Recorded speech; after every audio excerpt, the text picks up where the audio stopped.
look, we're all trying to do the same thing, right? And that's like, we all want to be probably a little healthier. We'd love to get a little bit more sleep. We'd probably like to eat a little healthier. We'd love to travel more.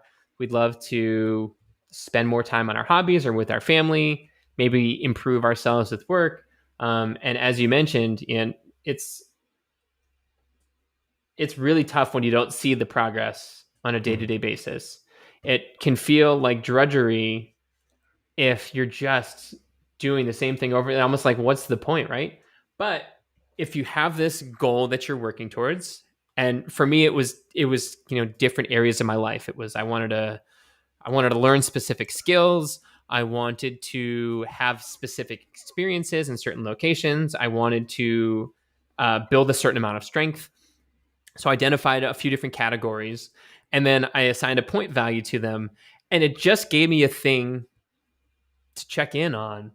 And what's funny is like I did this from a gaming perspective, but Benjamin Franklin was doing stuff like this back in the 1700s. I think it was one of the very few first, or one of the first people to like look at his life in terms of categories and say like, am I improving? I think he has 10 categories, but like, am I improving He used a across each journal of or these something. categories? Yeah, use a journal. And it was literally like checking a box across the 10 categories each day. Like, did I improve in these areas? And when you can kind of break it down into that binary yes, no, win, loss, succeed, fail scenario, it starts to get addicting in a good way. It's like, okay, I went for my 5-minute walk today.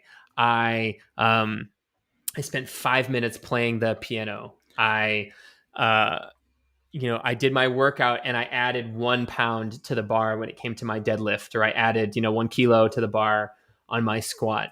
I was able to do one extra knee push up today compared to last time, and tracking this stuff and assigning some points, and maybe it's split out like categories.